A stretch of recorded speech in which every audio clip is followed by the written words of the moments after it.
होगा कि ये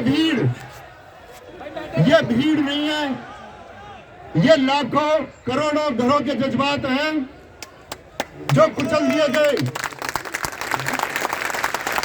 आपको इन बैठे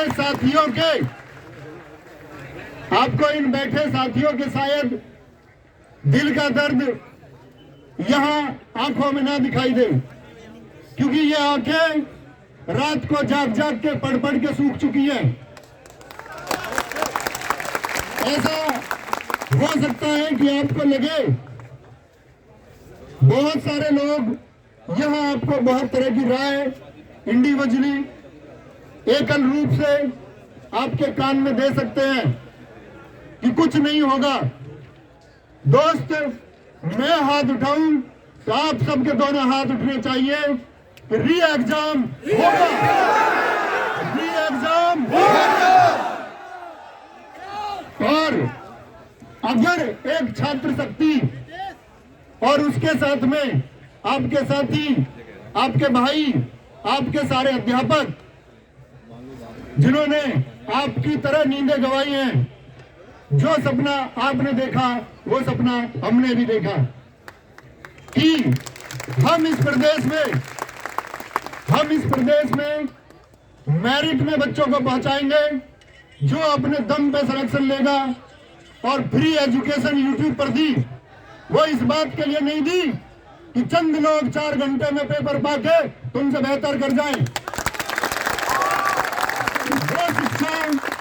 वो शिक्षा तुमको इस बात के लिए नहीं दी कि कल को चंद लोग आकर के आपकी इस जायज मांग को दमित कर दें।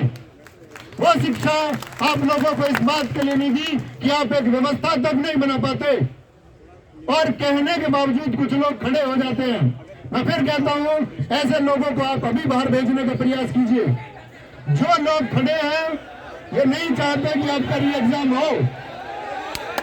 मैं मंच पर अपने साथ खड़े अध्यापक साथियों से भी अनुरोध करूंगा कि वो अपना अपना स्थान ग्रहण करें। और भाई, ये जो तुम फोटो खींच रहे हो ना यहाँ, ये जो तुम चरण स्पर्श कर रहे हो यहाँ, इसका कोई मोल नहीं है। इसका मोल तब है अगर तुम ताकत से री एग्जाम करवा पाए, तो हम जानते हैं कि हम तब ये मानेंगे कि आप अपने गुरुओं के प्रति श्रद्धा रखते हो। आपके गुरुजनों ने एक मुहिम चलाई कि बच्चे, आपके सपनों के साथ एक खिलवाड़ हुआ है। आपको सरेआम नकल माफियाओं के द्वारा लूटा गया है।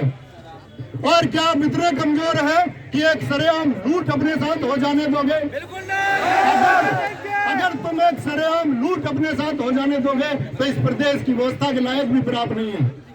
तो कहेंगे लूट नहीं होने देंगे, अन्याय नहीं होने देंगे। चाहे सूरज निकले, चाहे सूरज डूबे, चाहे सुबह हो, चाहे कितनी शाम, एक ही मांग री एग्जाम, एक ही मांग री एग्जाम। और दोस्त, किसी भी, कोई भाई नाम नहीं लेना है किसी का। देखो, आप जानते होंगे, छंद में आंसू दिखा देना। अगर अपने छात्र होंगे, मैंने एक बात कही है कि आप किसी भी विषम से विषम परिस्थिति में मेरी आंख से आंसू नहीं देखोगे। और साथी, पूरा जीवन संघर्ष में गया और अंकित भाटी सर ने सिर्फ एक ही संदेश देकर के मुझे यहां भेजा कि बच्चों की आंख में सूखा हुआ ये आंसू हमको दिखाई देता है और ये प्रशासन को देखना होगा। इस आंदोलन की, इस महान आंदोलन की अभी एक शुरुआत हुई है। अभी बस इसका समय हुआ है। और आप देखना, हम साथी कल तक इसको इस देश का सबसे बड़ा आंदोलन बना देंगे। अन्याय नहीं होने देंगे। लेकिन बहुत ध्यानपूर्वक ये बातें सुननी होंगी। कोई भी आंदोलन महान होता है उसके पीछे बने विचार से सारे साथी अध्यापकों ने इसके बारे में चर्चा की। शायद बहुत सारे नाम मैं नहीं ले सकता, लेकिन सबका कंट्रीब्यूशन है। ऐसा नहीं है कि इस प्रदेश के ही टीचर्स का इसमें कंट्रीब्यूशन है, इस प्रदेश से बाहर के अध्यापक भी आपके लिए सामूहिक रूप से गोपनीय चर्चा में शामिल रहे कि कब क्या कैसे करना होगा। एक बात चली थी कि अब से 2 साल पहले मैंने एक बात कही थी कि प्रशासन चाह के भी आपकी परीक्षा में गड़बड़ी नहीं कर सकता। आज से 2 साल पहले एक बात कही थी कि प्रशासन यदि गड़बड़ करेगा तो मैं लखनऊ पैदल जाऊंगा, और उस पैदल आने को मैंने माना। हम पुलिस प्रशासन का बहुत सम्मान करते हैं। कल शायद आप भी इसके साथी होंगे, आप भी इसमें शामिल होंगे, आपको बहुत सारी चीजें फॉलो करनी पड़ेंगी। लेकिन पुलिस विभाग को यह भी समझना होगा कि इन बच्चों का आखिरी सपना यह है, अगर यह उम्मीद टूट गई तो इस उम्मीद के टूटने के पीछे तुम भी कहीं ना कहीं शामिल हो। इन हिंद वर्ग के, इन किसानों के, इन मजदूरों के, इन सपने देखती आंखों के गुनहगार तुम भी होगे।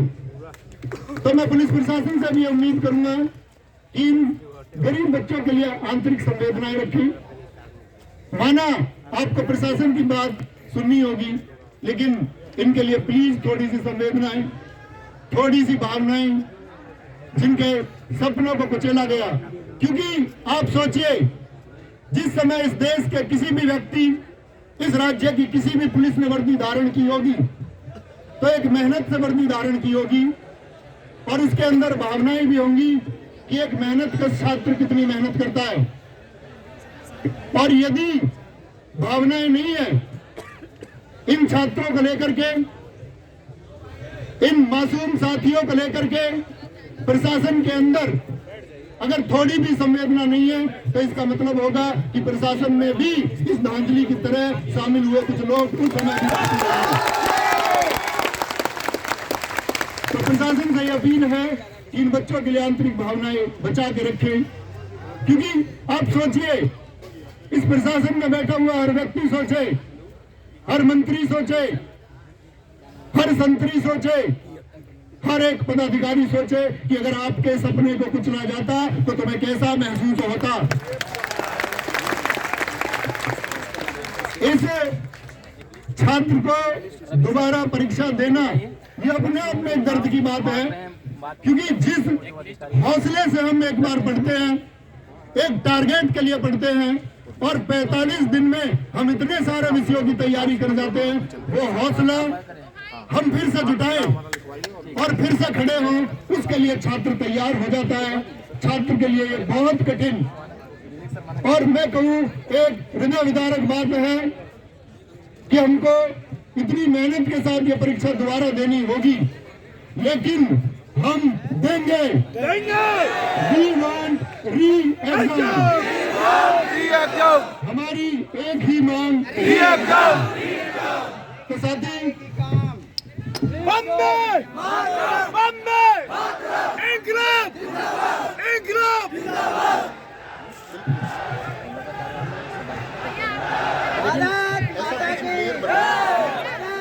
मास्टर जी एंड कर दूं अक्की भाई अगर हम चलेंगे ना तो फिर यहाँ से बच्चे एंड